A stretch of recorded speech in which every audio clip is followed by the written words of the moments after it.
Hey guys! Today we're going to be reading this book. It's called Pumpkin Town. Now, sometimes in stories you have more than one main character, and that's the case in this story. But what I really want to talk to you about is the setting of this story. So when we're done, I need you to post the characters and the setting from this story. Are you ready? I love this book, and I think you're really going to like it because it goes with yesterday's book. Pumpkin Town.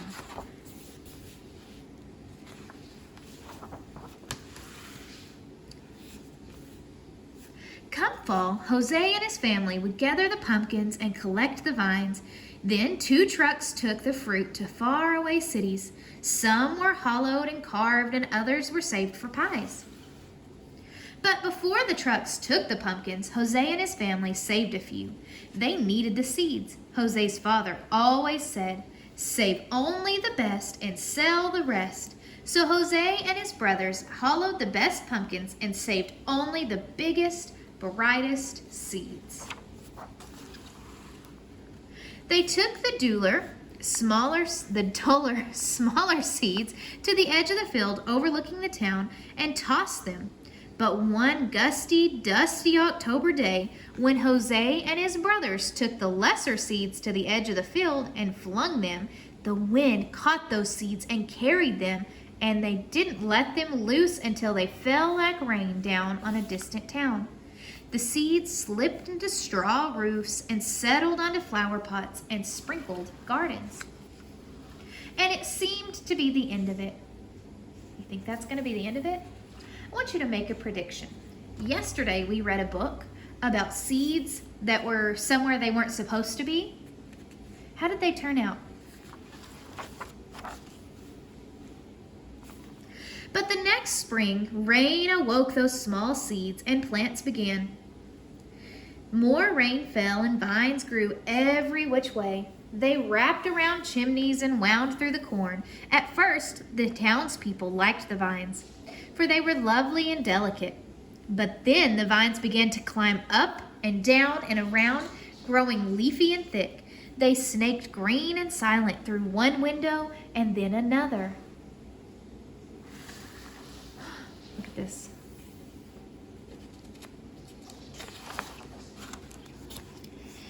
The fruit grew and grew and grew and every which way. Soon the townspeople were stepping over pumpkins and around pumpkins and under pumpkins. It was hard to walk even a block. Rooftops sagged under the weight of the big moons. Fences fell, and when the wind blew, one had to dodge happy jacks and Jack belittles falling from the trees. "Nothing is worse than pumpkins," groaned the townspeople.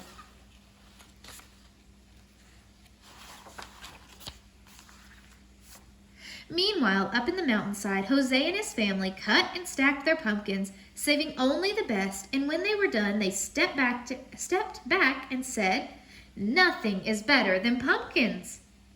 But when Jose and his family looked down at the town, it looked odd and orange.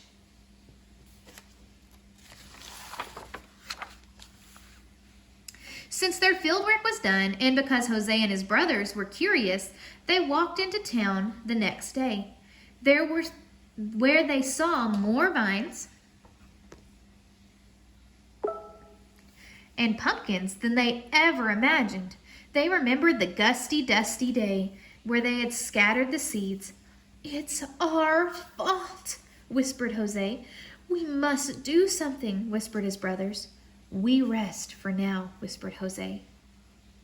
Why are their faces so sad?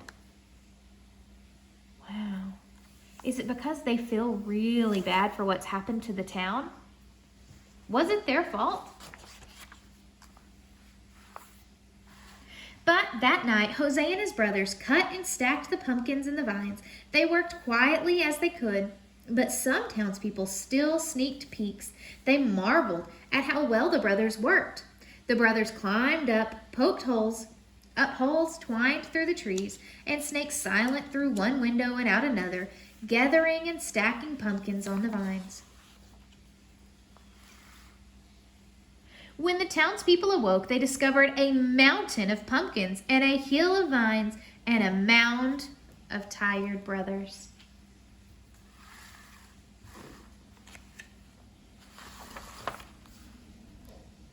When the brothers slept, the townspeople filled the wagon with hay and 5 great watermelons between Jose and his brothers.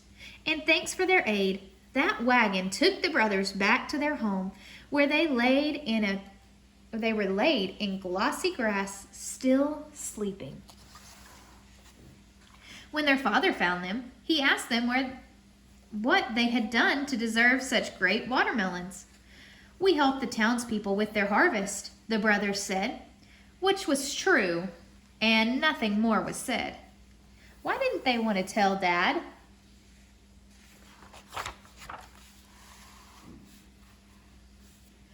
Down in the town, 5 trucks came from the mountain of pumpkins, and the townspeople were given a grand sum of money for all that fruit. Nothing is better than pumpkins," they said. Much of the money went towards a feast held around a bonfire by burning the hill of vines. It was decided that the rest of the pumpkin money would be spent to carve a statue of the 5 mysterious brothers who had made a mountain of pumpkins. It took all the next week for the townspeople to repair their roofs and their fences, and it took all of the next week for Jose and his brothers and his father to eat their great gifts. The melons were so sweet that Jose and his family said, "Nothing is better than watermelon."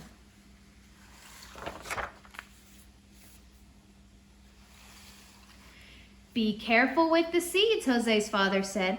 "Our field grows pumpkins, not watermelons."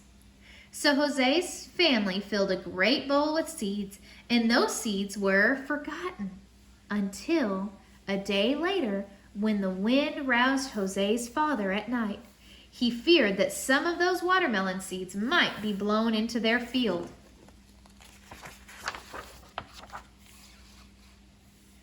By moonlight, he carried the bowl to the edge of the field and he tossed the seeds. The wind caught those seeds and carried them and didn't let them loose until they fell like rain down on the town.